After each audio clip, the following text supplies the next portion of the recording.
Hey you. Would you like a balloon? Don't be shy. I'm Matt Pat, the YouTube clown, and we've got a whole circus down here with memes and puns and theories galore. Oh, we all theorize down here. Yes, we do. And when you're down here, you'll theorize too. You'll theorize too. You'll theorize too. You'll theorize too. You'll theorize too. Hello, Internet. Welcome to Film Theory. So, after last week's Emoji Movie episode, I figured we'd dial it back this week and talk about a film that's a little less scary. It. Chapter 1. Oh, sure, It hides the fact that it's a two-parter until its final moments and everyone gets super excited about it. I do it and people complain about clickbait. Double standards here, guys. Double standards. Just like the FTC guidelines we talked about last week. So thematic. Regardless, I loved this movie. You see, I was never a big fan of the original 1990 version. Don't get me wrong, Tim Curry is one of my favorite actors of all time and can do literally no wrong in my eyes, but popping blood-filled balloons in the library? Is that scary? Especially because you can see the actors responding to the popping, but they're not supposed to sense what's going on. It's just cringy. And I should know a thing or two about cringe. Will you go to prom with me, Medina? Anyway, between the imaginative scares, creepy imagery, and solid acting, this reboot had it all. Well, maybe not it all, since the original novel also has a big celebratory preteen sexual romp for the Losers Club after defeating Pennywise. Yeah, no joke. Apparently, in addition to being the master of horror, Stephen King wanted to be the master of the awkward chapter. Well, after reading how Bill, Ben, Bev, Richie, Eddie, Mike, and Stan show their affection for each other in the sewers of Derry after defeating an evil clown, mission accomplished, Steve. At any rate, for as much as I loved it, y'all know that I couldn't go see it without getting the old theorist gears greased. And I had a thought towards the end of the movie. How are these kids able to survive all of Pennywise's attacks? Pennywise successfully targets other children, like Georgie and Betty Ripson, but even when alone with individual members of the Losers Club, Pennywise can't make the kill. I mean, obviously as main characters, the easy explanation here is that they all have plot armor. But after doing my homework into it and the rest of Stephen King's work, I found my answer. The Losers Club isn't just a group of ordinary kids. All of these kids shine. No, not like a giant supernatural crab, though come to think of it, that's more of Pennywise's domain. And oh boy, for those of you who don't know how the rest of it goes, you are in for a weird ride. No, what I mean to say is that these kids shine like Danny Torrance from another Stephen King work you've probably heard of, The Shining. If it's been a minute since you saw that movie, let me help you out. Shining means having some level of psychic ability. In The Shining, Danny's shine gives him the ability to communicate with others telepathically and interact with supernatural beings. He's basically Bran from Game of Thrones, but with more emotions and more working legs. And when you look at the evidence, it's pretty clear that the Losers Club also has this psychic shine ability. So in today's episode, I'm gonna break it down for you like a crazy man with an axe. Here's Matt Pat! Now, some people might think this theory is over before it even begins, since nobody in it references psychic powers, the Overlook Hotel, or the fact that the moon landing didn't happen. You know, all those things that are normally associated with The Shining. But here's the thing. Stephen King puts Marvel and Pixar to shame with how interconnected his universe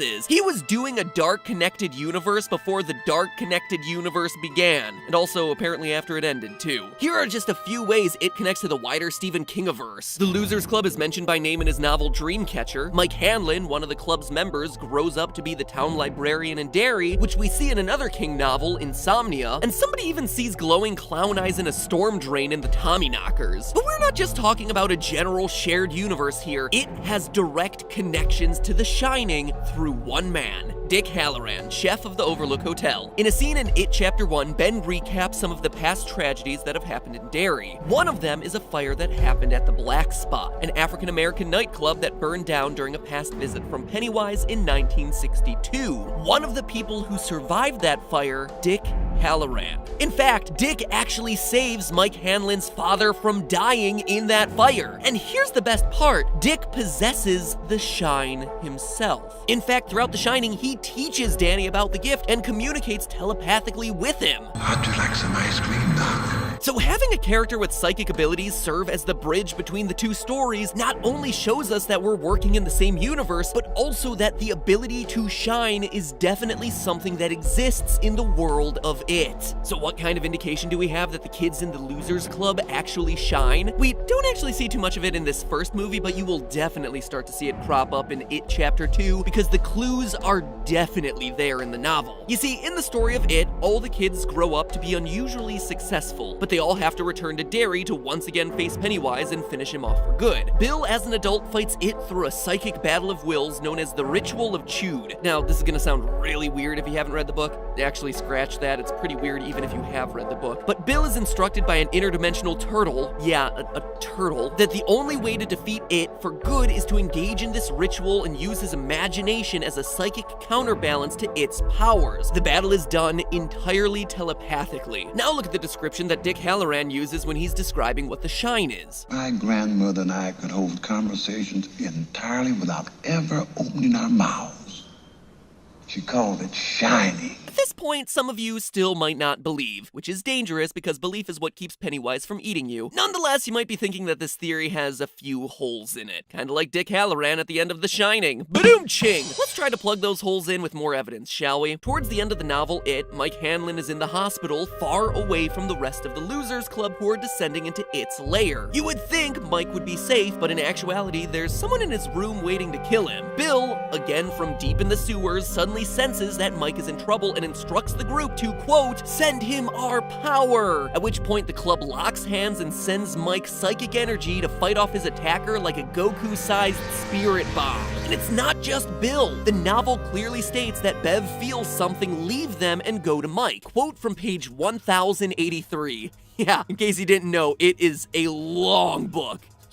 Something wrong, Bill said. Mike, I feel it too, Ben said. Send him our power, Bill cried. Bev felt something go out from them and toward Mike, end quote. And then a few sentences later, Mike pushed the call button in his hands. He could hear it ringing at the nurse's station down the hall, but no one came. With a kind of hellish second sight, he understood that the nurses were sitting around down there, hearing his call bell but not responding. Mike suddenly felt power wash into him, some primitive power that crammed his body like volts. So again, we're seeing references to these kids having a quote-unquote second sight and feeling psychic power transitioning between them. And during the Ritual of Chewed, Bill isn't the only one telepathically communicating with It. Ben actually begins the battle by reading It's mind. Quote, it was squealing and mewling, and Ben became quite sure he was hearing sounds It made twice. Telepathic, he thought. I'm reading It's mind, end quote. So that's Bill, Bev, Mike, and now Ben, all with some sort of reference to telepathy or psychic ability. We can even include Richie in this because he also engages in the telepathic Ritual of Chewed and communicates with Bill psychically during that moment of the novel. We even see that Richie actually shares a psychic connection with other members of the town, specifically an Irish police officer named Nell. It's not important for us to go into, just know that it happens. Anyway, very long and very complicated story short, the psychic connection is shared between all of the members of the Losers Club. It's strongest with Bill, but all the others have instances where they feel or sense something telepathically. Which begs the question, why? Why these kids? What's the probability of having so many shiners in the same town, let alone the same group? Well, there's actually a pretty clear explanation. The shine tends to show up in kids who are victims of abuse. In The Shining, Jack Torrance, Danny's father, was a violent alcoholic. We hear in the movie, and repeatedly in the novel, that he dislocated Danny's arm during one of his drunken rages. And his wife Wendy's description of it as just an accident certainly makes it sound like there's either a lot more there, or that it's happened before. And then he had an injury. What sort of injury did he have? My husband had been drinking, and he came home about 3 hours late, so he wasn't exactly in the greatest mood that night. But on this particular occasion, my husband just used too much strength, and he injured Danny's arm. I guess that's about the time when I first noticed that he was talking to Tony. Also notice that Danny's psychic ability, which he's nicknamed Tony, it's weird, but don't get confused there, Tony doesn't appear until after this traumatic accident at the hands of his dad. In the Shining sequel, Dr. Sleep, yeah, there's a sequel. Today's episode is just full of surprises. We find out that when Dick Halloran was a child, he was sexually and physically abused by his grandfather. It doesn't seem like a coincidence that two characters who are confirmed to have the shine were both victims of childhood violence. Now let's go through the Losers Club. Bill is bullied for his stutter. Bev is sexually abused by her creepy father. Richie's abuse isn't explicit in the movie, but he actually suffers from parental neglect, which is the reason why he feels the need to constantly keep talking and be funny. He doesn't want people to abandon him. Eddie is the victim of his mother's Munchausen syndrome by proxy, being diagnosed with fake ailments to make him think he's sick so that she can control his life. Mike is called an outsider in the most recent movie, but the old miniseries and novel make it pretty clear that Mike is the victim of racial slurs and racially motivated violence. Stan is bullied for being Jewish, and Ben is bullied for being overweight in the original movie and for being the new kid in the reboot. Given the fact that all these people share a history of trauma and exhibit some level of telekinetic ability, isn't it possible that Shining is developed as a coping mechanism? So there you have it, a Shining theory not rooted in moon landing conspiracies. But so what? Even if the kids in it are like Dick and Danny in The Shining, does any of that really matter? Well, yeah.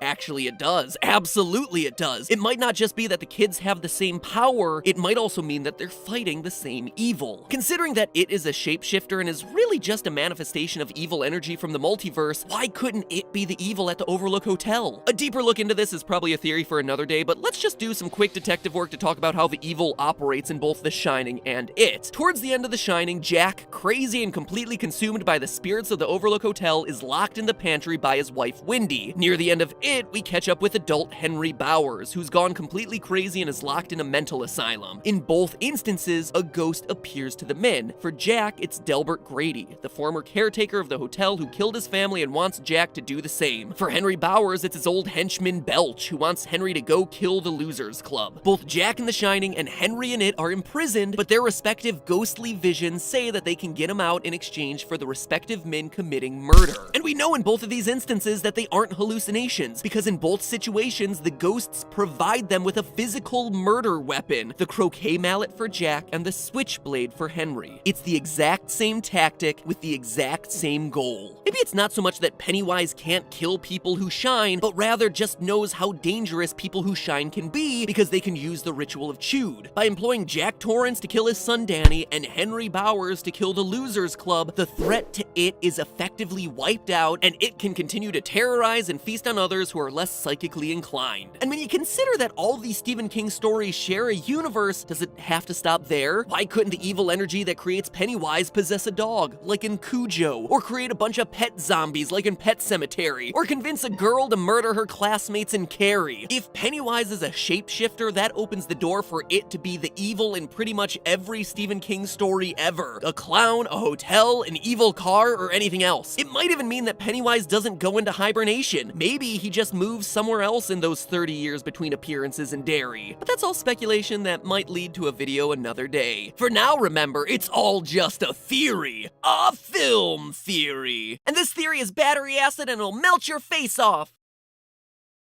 You'll subscribe too. You'll subscribe too. You'll subscribe too. You'll subscribe too. You'll subscribe too. You'll subscribe too. You'll subscribe too. You'll subscribe too. You'll subscribe too. You'll subscribe too. You'll subscribe too. You'll subscribe. It's like the FTC guidelines we talked about last week. So thematic. Regardless, I loved this movie. You see, I was never a big fan of the original 1990 version. Don't get me wrong, Tim Curry is one of my favorite actors of all time and can do literally no wrong in my eyes, but popping blood-filled balloons in the library? Is that scary? Especially because you can see the actors responding to the popping, but they're not supposed to sense what's going on. It's just cringy. And I should know a thing or two about cringe. Will you go to prom with me, Medina? I'll theorize too. Hello, Internet! Welcome to Film Theory. So, after last week's Emoji Movie episode, I figured we'd dial it back this week and talk about a film that's a little less scary. It.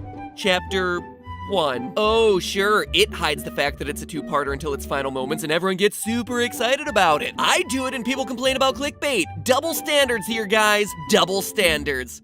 Just anyway, between the imaginative scares, creepy imagery, and solid acting, this reboot had it all. Well, maybe not it all, since the original novel also has a big celebratory preteen sexual romp for the Losers Club after defeating Pennywise. Yeah, no joke. Apparently, in addition to being the master of horror, Stephen King wanted to be the master of the awkward chapter. Well, after reading how Bill, Ben, Bev, Richie, Eddie, Mike, and Stan show their affection for each other in the sewers of Derry after defeating an evil clown, mission accomplished, Steve. At any rate, for as much as I loved it, y'all know that I couldn't go see it without getting the old theorist gears greased. And I had a thought towards the end of the movie. How are these kids able to survive all of Pennywise's attacks? Pennywise successfully targets other children, like Georgie and Betty Ripson, but even when alone with individual members of the Losers Club, Pennywise can't make the kill. I mean, obviously, as main characters, the easy explanation here is that they...